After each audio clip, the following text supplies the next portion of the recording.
I mean, for one, you're definitely holding more fat than you think you are. I certainly am. I just think that I, maybe much like you, may appear to get away with it because of how you wear your fat. I mean, I wear mine fairly well, if I do say so myself, which is to say on my legs and sadly my glutes as well. It's kind of a African mom situation I got going back there. Jogging is good for your heart, but the secret to a vascular steroid-like equivalent lies in the low intensity cardio. So beyond the trope of 10K steps, yes, it's valuable. A man need leverage the Stairmaster to debloat the face and rip out the body. The incline treadmill also has a place, 15-30 minutes per day, which you can pair with maybe reading on the Kindle to mitigate any monotony. Now, I've been dropping the push-pull leg bro split for sake of a more anterior and posterior work, especially for the legs. I mean, you do anterior torso, right? That's your push. You do posterior torso, that's your pull. Anterior legs, posterior legs for a more balanced physique. I think there's some merit to it. When you think about it, it makes a lot more sense to hit the front and the back for both the upper body and the same for legs. So anterior torso, you need to be pushing vertically, so some kind of dumbbell press. Horizontally, that's your flat, and decline, which is going to be your dips.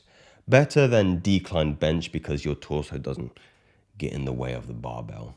There is a legitimate argument for incline press as well to develop that kind of clavicular head of the pec, more so than an incline dumbbell press. I think 45 degrees or slightly higher incline press to compensate for the arch in your back as well has a lot of merit.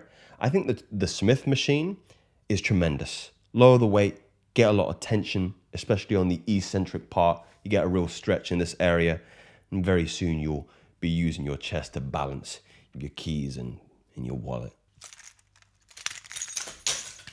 Same for posterior torso. Pull-ups is your vertical, cable rows is your horizontal, and your Yates row is going to be your decline row. You can supplement these with, tricep and bicep work after each subsequent workout. I find the key, by the way, with hitting both heads of, let's say, the bicep and the tricep, well, 3 heads of the tricep, respectively, depends on the angle of your humerus in relation to the torso. Now, most men are exceptionally good at hitting, say, the short head of the biceps, with the humerus being in front of the body. So this is going to be your pull-ups, it's going to be your barbell curls, it's going to be your concentration curls and whatnot. But the long head is what kind of builds that outer peak and, potential steroid accusations. As you can see by this chart, the incline dumbbell curl gives some of the highest long head activation, as well as the hammer curl, but you would really have to offset this with, the brachioradialis muscle, which does come into play and take away some of the tension from both head of the biceps, depending on what you want to train. I find personally a flat curl with the humerus again behind you, or maybe a cable curl with the arm behind you, they fuck the hardest. Triceps is kind of the same story. Bet money if you're watching this right now, the medial and lateral head of your tricep development is probably fairly sound. It's actually the long head that makes your arm look flat, and that's because your long head actually crosses over the shoulder joint as well, which means you can't fully develop it if you're not including over the head movements. So you can take a look here and tell me your go-tos, because yes, I see you in the gym doing your push downs and the extensions, but I never see you guys doing the skull crushers and the overhead extensions. I get it. They're awkward movements. Maybe they're painful movements, but we don't grow in comfort, do we? Legs is more interesting.